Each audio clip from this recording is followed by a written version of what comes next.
all mysteries and all knowledge, and if I have a faith that can move mountains, but have not love, I am nothing. If I give all I possess to the poor and surrender my body to the flames, but have not love, I gain nothing. Love is patient. Love is kind. It does not envy. It does not boast. It is not proud. It is not rude. It is not self-seeking. It is not easily angered. It keeps no record of wrongs. Love does not delight in evil, but rejoices with the truth. It always protects, always trusts, always hopes, always perseveres. Love never fails, but where there are prophecies, they will cease. Where there are tongues, they will be stilled. Where there is knowledge, it will pass away. For we know in part, and we prophesy in part. But when perfection comes, the imperfect disappears. When I was a child, I talked like a child. I thought like a child. I reasoned like a child. When I became a man, I put childish ways behind me. Now we see but a poor reflection as in a mirror. Then we shall see face to face. Now I know in part. Then I shall know fully, even as I am fully known. And now these three remain: faith, hope, and love. But the greatest of these is love. May the Lord add his blessing to the reading and hearing of his holy word.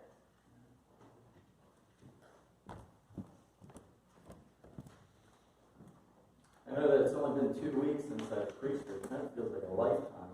And I am super glad that while I was gone this time, we actually had two great speakers from our own congregation. Most churches aren't blessed with one person who is bold enough to bring God's word, let alone two people while he's away. So I am very thankful for Mike's time and Mike Drum. And if I ever take 3 Sundays off in a row, then we should also consider ourselves truly blessed by the fact that we have 3 mics that go to our church. So Mike Steiner, congratulations, you have volunteered just by possessing the correct name. And I'm going to be honest, though, when I say this. Don't get mad at me, but I am not completely okay with the preaching that took place while I was gone. Just not 100%. And here's why. I actually take the sermons, we put them online. I happen to notice that those sermons got more views than I get on a weekly basis. So I can promise you the next time we are going to bring in somebody so awful that my self-esteem can go up instead of down whenever I return. And clearly I'm just kidding, mostly. You will notice, did you notice the title of today's sermon? Did you look at it? The title of today's sermon is The Greatest Sermon You've Ever Heard. That's literally what the title is in there, because I'm hoping by naming it something ridiculous like that, my views are going to go up on YouTube. We'll have to wait and see. If that doesn't work, the next week I'm planning on taking a tumble in the middle of the service so that I can title the video, Pastor Biffs It Hard, and my views are going to skyrocket when I do that. I guess I could also try to preach a good sermon. I guess you could try to do that too, but I find falling down to be a lot easier. So that's next week, but this week you get to hear the greatest sermon you've ever heard. As long as you haven't listened to a lot of sermons leading up to this point. All right, let us pray. Dear God, I thank you for today and for the privilege and honor to be back in this pulpit. God, I just ask that you would help us during this moment to hear your Spirit and apply whatever it is it teaches us. We pray this in Jesus' name. Amen. All right, you guys awake? Yes. Because we're going to move fast through this one today, so I'm just going to hit the ground and run. When we talk about it, when we look at our scripture this morning, we probably felt like we were at a wedding or something. You know what I mean? This is like a common scripture done at pretty much every person's wedding. And a lot of times, for some reason, we don't actually look at the scripture outside of a wedding service, which is kind of crazy because it's got so much in it. But we think that this scripture, and because we associate it with a wedding, is talking about love, and it's talking about that warm, mushy, happy, gushy sort of wedding kind of love. It's talking about that love when we look up at the bride and the groom, and we're like, oh, those two are in love. It's so precious. That's the kind of love that we associate this with in our mind. The sad thing is that's not actually the kind of love that it's speaking about here. You see, when you go to the New Testament was written in Greek, Old Testament Hebrew, New Testament Greek, and then it was translated into English. So in English, we have one word for love, and that word is love. Oh, good. 3 of you are still awake. Thank God. I thought I was going to lose all of you. Yeah, it's love. Good job. In the Greek, though, there are two words generally that are used for love. And the first word is phileo. Phileo, you ever heard of that? Phileo? That's that warm, mushy, gushy, wedding day sort of love. That's one of the words that's used for love in the New Testament, and that one is used 25 times. 25 times in the New Testament, that word for love is used. The second word for love in the Greek is agape. Agape. And that is a different kind of love. It's a love of action. It's a love of commitment. It's a love that treats those around you lovingly, that isn't based on the emotion of love, isn't based on those warm feelings. It means regardless of how you feel at the moment on the inside, regardless of how much you would like to hit somebody, or just how annoying you find someone to be, you still act lovingly towards them. That's the love that we're speaking about. It is the love that continues to be there even on the worst of days. You see a difference? Phileo is based on feelings. Agape is based on actions or commitment. It is a state of mind. It is something that you choose to do because you know it's right, whether you feel it or not. Whether you feel it or not. The word agape, remember how many times phileo was used? I told you about that, didn't I? How many times? 25 times phileo is used. Agape, 260 times. 260 times. Can you take a wild guess at which one the Bible finds to be more important? Can you pull that from those numbers? Yeah, it's phileo. No, it's agape. And what this section is, this section is a cheat sheet for agape love. This is a section that says, okay, if you want to love like God wants you to love, if you want to love with that commitment, with those actions, not just the feelings, if you want to really love, then here's what that should look like. Here's the things that you should be doing.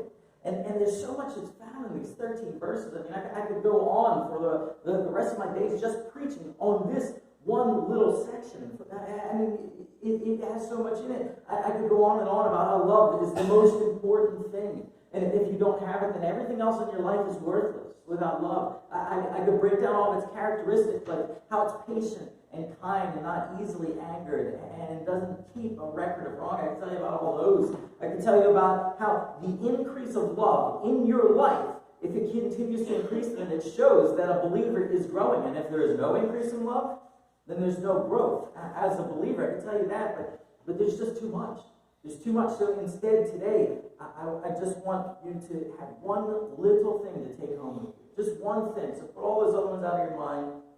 Listen to verse 7. It says, love protects, always trusts, always hopes, always perseveres. Okay, that's still too much. Okay, so let's combine trusting, hoping, and perseverance into one little statement. Okay, this is all I want you to remember today about this giant section on love.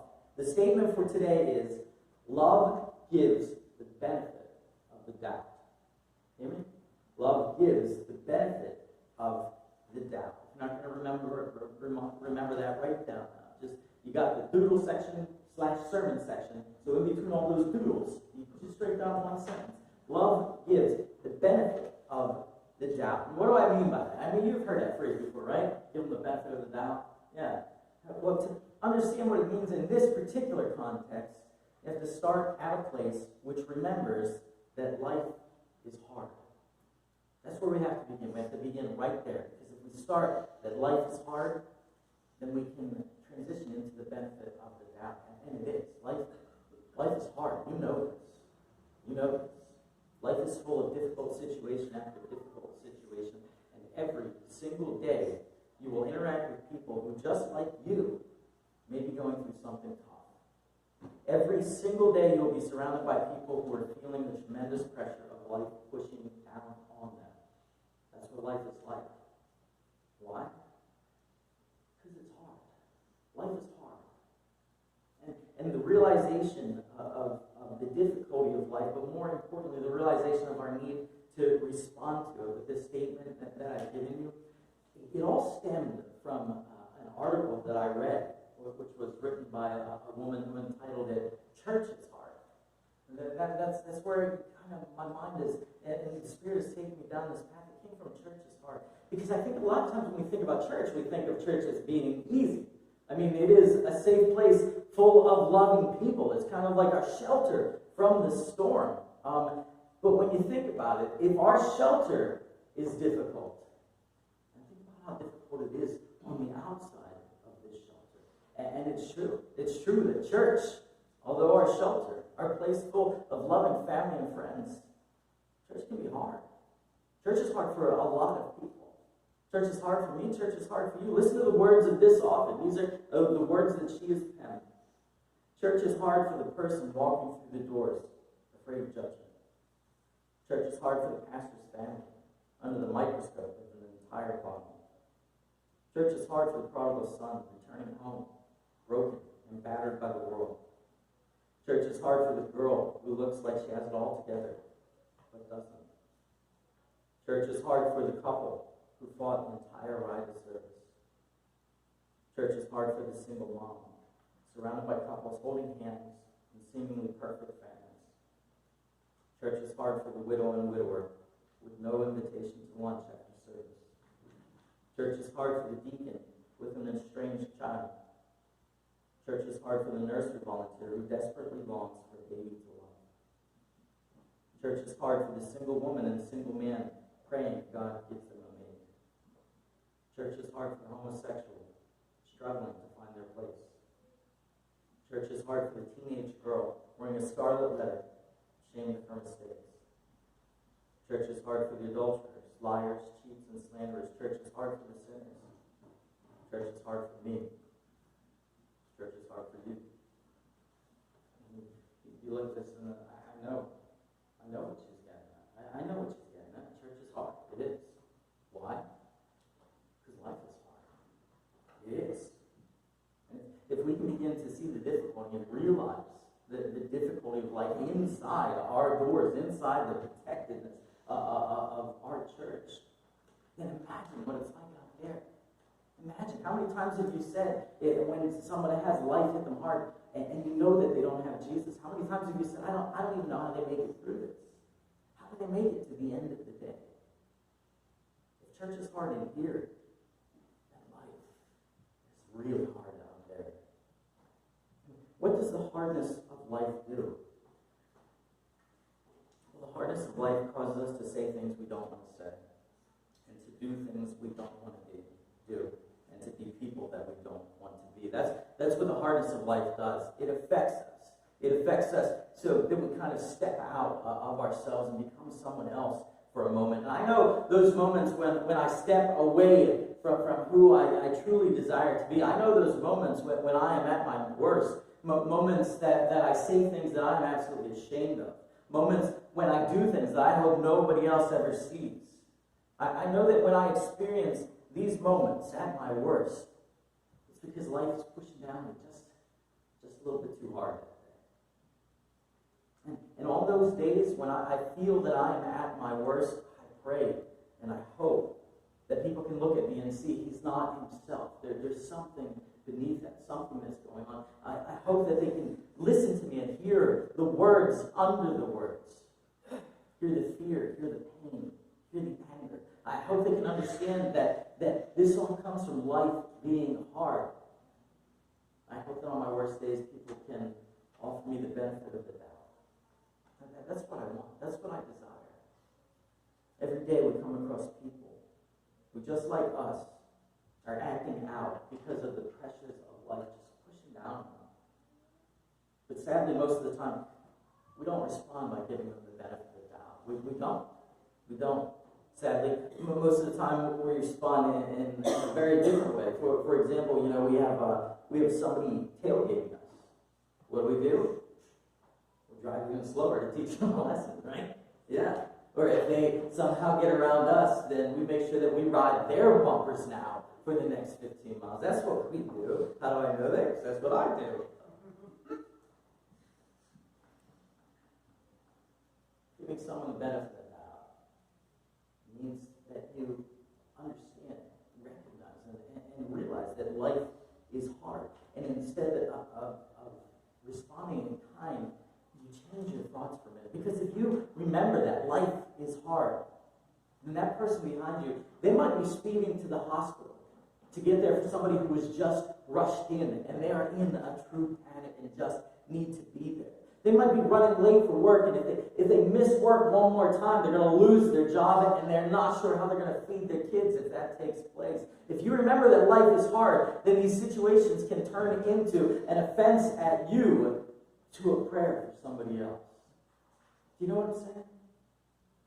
Giving someone the benefit of the doubt means you remember that life is hard, and for others, this might just be one of those hard moments.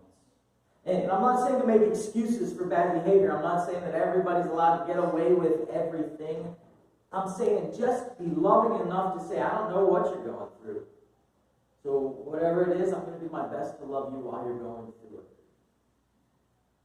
I'm not trying to make excuses. But what if the rude person in the store just lost their mother?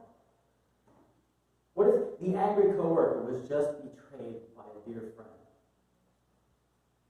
What if the person who cut you off was distracted because their spouse did something super hurtful? What if your child lashed out at you because they are being bullied at school? I'm not saying that these things happen every time. I'm not trying to make excuses for everyone out there. Sometimes people are just rude. I mean, that is the truth of the situation sometimes. But have they been inspired by other difficult moments in their lives sometimes? Absolutely. Probably more times than not. Why? Because life is hard. And if we remember that life is hard, and we can just give them the benefit of the doubt. What does that look like? Giving somebody the benefit of the doubt through God's love. Well, it means that you allow a hurtful comment to roll off of you because you know it's out of their character. That's not who they are. So something else must have been going on. It means that on that day when your spouse is rubbing you the wrong way, you can offer just a little bit more of forgiveness and understanding because you know that there are things that are weighing heavily down upon them. It's giving the benefit of the doubt, not talking angrily back to someone who has spoken angrily to you. It's not telling the whole world that somebody has wronged you so that they can all join your side against the other person. It is taking a step back during all of those moments that people are acting less than stellar towards you, and instead of responding in kind, instead of giving them back exactly what they have given to you, it is purposefully giving the benefit of the doubt. Because that's what we want people to do for us in our not-so-wonderful moments. Isn't that what you want? Life is hard enough without us making it harder on each other. So one simple assignment, one simple sentence for you today. Let us love those around us by doing what? Giving them the benefit of the doubt. Why? Because life is hard. Let us pray. Dear God, we thank you for today, God. Man, your definition of love, wow, it is challenging to say the least. So instead of trying to figure it all out at once, just allow this portion to sink into us, God. Allow us to open our eyes and truly see the difficulty of life and how it's weighing down those around us. And because of that understanding,